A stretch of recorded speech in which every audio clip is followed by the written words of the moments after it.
Did I use you Tuesday for leg locks? Yeah, fuck you. Oh, shit. Oops. Did I use you? Yeah, you have to go again. You got to do it again now. Were you stretching all week? Dude. Yeah. Dude, honestly, you heel hooked me at an open mat one time. Mm-hmm. And you're absolute gentleman, right? Yeah. Man, my foot was clicking though. Oh shit! For like 2 weeks. It's just, that's your fault.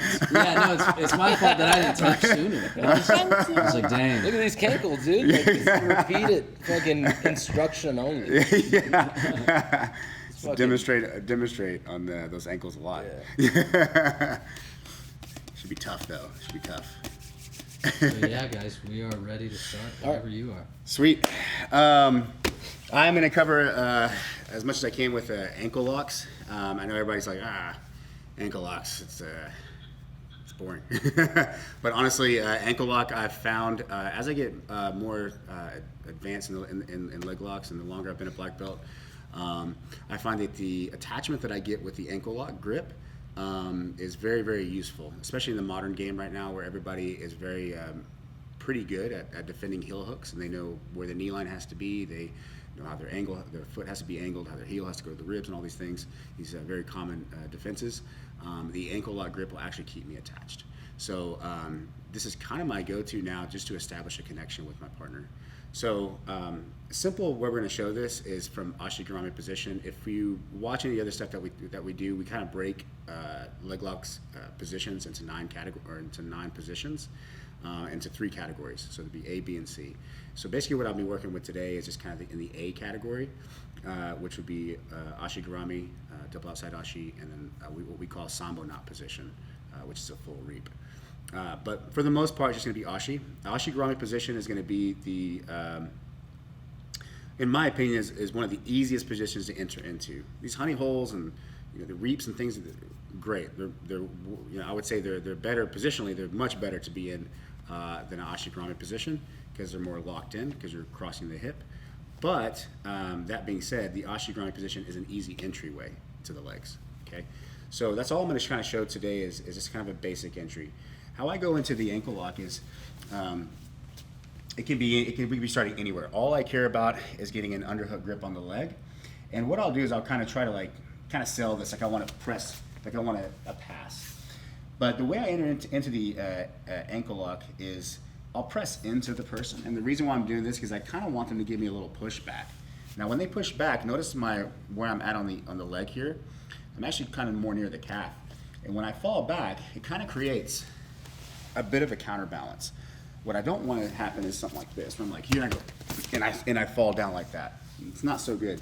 So we're doing more of a controlled drag, where I'm dragging him to me. Okay, it sucks him into my body, which is actually what I want. I want to have establish a tight connection. Certainly with Ashigarami position, because it is an open leg position, meaning that I can close it off here, but if it's not like a, here, this is a closed off. This will be closed off, okay? So is honey hole, saddle.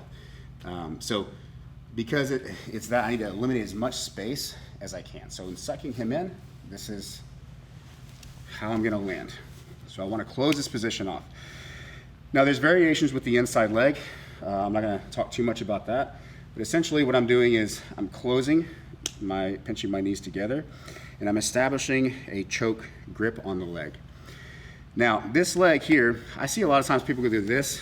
Don't do this. This is kind of inferior to this position because I can actually heel and push. Okay, I can pull and I can push here. Okay, and I'm falling to my side. Okay, I never really ever want to be falling like this. This is very old school, and it's not the end of the world. We can reset. We can go into X guards and reverse X's and things like this.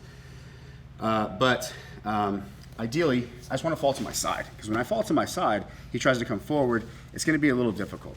Okay, now, I already know when you go to this position, you are having a bit of back exposure here. Certainly when I go into double outside Ashi, this is a thing, right? If I start to pinch like this, yes, the person can start to take my back. So you got to be very careful with that. But this is not something I'm going to show from double outside Ashi. Generally with Ashi, it's a little bit better to prevent the person from coming forward or even attacking my back, because I can always go back this way, okay? So what we're gonna do is we're gonna try to finish this, okay? Now I break the ankle locks into pretty much 4 different types of ankle locks. And the first, I'm just gonna show 2. And what I'm gonna do is show you different grips. Now the first ankle lock, I'm gonna sit up so we can see. With my arm, what I'm trying to do here is think of this section of your arm as like the pillow, because it's muscle and it moves around. This is the bone. So we want this first ankle lock to be in this region. Also look at the foot as a triangle. So at any leg lock you're doing, I don't care if you're doing a heel hook, if you're doing a toe hold, or if you're doing an ankle lock, whatever it may be, your grips or your bites that you're gonna have are gonna be either the big toe, the little toe, or the heel, Achilles region. So think of it like a triangle. So in this particular case, I'm gonna be grabbing under the Achilles, okay? Now, first things first, with the first one, I do a zip, okay? We all kind of know that. We do a zip to the heel, so the heel stops me. I'm gonna reinforce this grip, but what I really wanna do is, this is not good enough. I need to raise this hand as close to my chin as possible. So I reinforce with an overhand grip. See people do this sometimes. Again, I think this is inferior pushing up when you could go over and pull and do a rotation like a Marcelo team. He was really good at doing this, guillotines like this, okay? So we're kind of doing a high elbow here. So what I want to do is I reinforce the grip and I raise it up as high as I can get it. And notice I shrug my shoulders. Once I get here, you can see that I'm still at this cross right here. I'm not at an angle yet. I reinforce, and now we do what we call here the Arnold. So if you ever watch Arnold Schwarzenegger back in the day, or bodybuilder, whoever, they do this little move right here where they kind of like show their bicep like that, okay? Basically what I'm trying to do is touch my elbow to my spine, but I'm doing this to add rotation to eliminate space. So when I get all this here, I do the Arnold like that, okay? And this is what really seals in the ankle lock position for this particular ankle lock. And so if I add this here, and I suck it all up, and I do like a Marcellitine, and then I do the Arnold, any kind of movement I do now, I'm kind of pressing away, pinching, and then I do a little bit of an arch. That's it. It doesn't take much. We don't have to be going all the way like this. This is okay, but again, you're starting to get back exposure. As I say, if the grip on the leg is correct, when you get to the finishing position, there's not much more movement required, just like in an arm bar. If you get an arm bar and you're flat on your back and you're like this and you're trying, usually the grip messed up somewhere. Like you should be finishing arm bar typically before you hit the mat. So what we're gonna do is, that's the first one, is I'm here, I zip, I Marcellitine, and then I rock my elbow behind my back, and that's it. Now, the key to this move is that you can't have this, your arm here, sliding down. That's where most mistakes happen. If I'm here, and I start going, and then this starts to slide, you lose it all pretty much, okay? And that's where it usually fails. Also, when you start doing this, most people don't gravitate to this one first because it does put pressure on this bone here. But I tell my guys, like, this just has to get tougher, right? This just has to get tougher. And the way I always show is like, kind of like the Muay Thai guys kick palm trees or whatever they do. Like I do this stuff, like, Condition it. to just condition your arm to get a little tougher, so that way it doesn't hurt as much. And that's kind of silly, but it does work. And if you don't want to do that, just keep doing it over and over and over, and this will get a lot tougher. So that's with this region. Okay, that's the ankle lock for here. Now what we're going to do is we're going to do the ankle lock using the pillow side, and this is a different. Everything's kind of the same setup. I'm doing the same entry. I'm going to do the same ashigurami position here. But for the sake of seeing what I'm doing here, what I'm going to do is I'm going to go all the way through. Okay. Now again, I'm on the pillow of my arm here. The whole trick with this particular move is the main mistake that people make is they start to go for it here. But if you were to actually look behind me, and I turn here, if you were to see his foot, like you can see his entire foot, right? You can see his heel, basically. Subscribe to my OnlyFans. Subscribe. So if you see, all you can see is his heel, all right? Now, as soon as I do, I teach this, I sink my chest back a little bit. So I get here and I sink back and I do a little uppercut. And what that does is now you shouldn't really be able to see his heel. His heel is actually placed on my rib here. So I'll call it hiding the heel. If I hide his heel on my rib and all you see is the top of his foot here, now we know the pillow is gonna work. Now, the same thing that goes with the pillow, I have his heel placement correct. His heel's on my rib, so we're good. So now, when I uppercut, I reinforce this again, but I don't do this. I reinforce it with my bicep.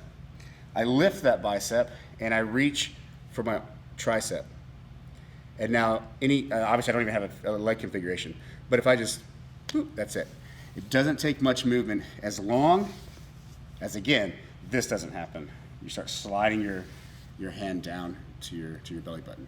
That's not good. So the ankle lock is basically predicated on you having a good grip on the ankle, the correct grip on the ankle, and constant tension pulling up. If that goes away in any kind of way, it's not that you won't get it, it's just that it'll be less likely, right? So that would be number 2, which would be, I call it like the Rodriquez choke grip. The last one I would say, I'm gonna give one more, so we have a little more time. The last one is, again, if you look at, and this isn't necessarily an ankle lock, but if you look at the foot from where his calf ends here to where his Achilles is, this is more the region of kind of breaking. I would even say it's here. It's more of the breaking region here. But as soon as we start getting up in this region, right below the calf, it ends up being more of a pain tolerance. It's 50-50. Some people will tap, some people won't. So what I mean by that is if I just place the bone here on that right where his calf ends, and I try to do everything the exact same, he may tap because it hurts. But high level, it's not gonna work. So the last one I'm gonna give you is this. I just wanted to say that real quick because a lot of guys get high here and they try to do that. And some people tap, but it's just because it hurts. We actually wanna be low. The last one is we go to a full uppercut. So remember when I hit the heel on my rib here, we're gonna go to a full uppercut. Now this is no longer really an ankle lock necessarily. Actually, you know what? I'm gonna switch it. I'm gonna go back to a reverse ankle lock. So, because I'll stick with ankle lock because I'm not gonna heel hook. So we go to ankle lock. For whatever reason, I can't get Ivan. I just can't. It's not happening. So we're gonna go to the more devastating one, I would say, and it's the reverse ankle lock. So the reverse ankle lock, all it is I'm taking my other hand and I'm sliding it where my ankle lock hand is. So I'm gonna take the outside hand and I'm gonna slide it to the inside. Okay? I'll slide it in, and then I rear naked choke. Now the key with this move, this is all good. I don't have to rotate and all this stuff. The key with this move now is this arm. If you notice, this arm is almost kind of parallel with this shin here, right? The further I get away, and this opens up and I get more square, the more painful this is, and the more of a break it'll cause. So if I'm here and I'm like this, it's all good, we're fine. But as soon as I start to open up my body, right, and I open up to a square, it will actually, that's where the damage actually happens. So what that means is, let's say, take a perfect example. We'll take honey hole position. I take this leg. Essentially, we are in an ankle lock position on the top leg, right? I go for an ankle lock. This doesn't work very well, but this top ankle lock, it will work. But this will work better. I take my bottom hand and I reach it through. I get as close to the Achilles as I can get, and I reinforce here. Now if you notice, again, this elbow is parallel with the shin. I'm gonna square it up. That's it. So when you have this kind of leg lace or wrap or double trouble, whatever everybody calls it, when you have this, you can always maintain control of this leg, shoot through, boom, and then open up, and then have a good reverse ankle lock attack. So those essentially are the 3 ankle locks that I play with. You know, one is kind of the Arnold, one is down at the pillow, and then the other one is the reverse triangle. Thank you.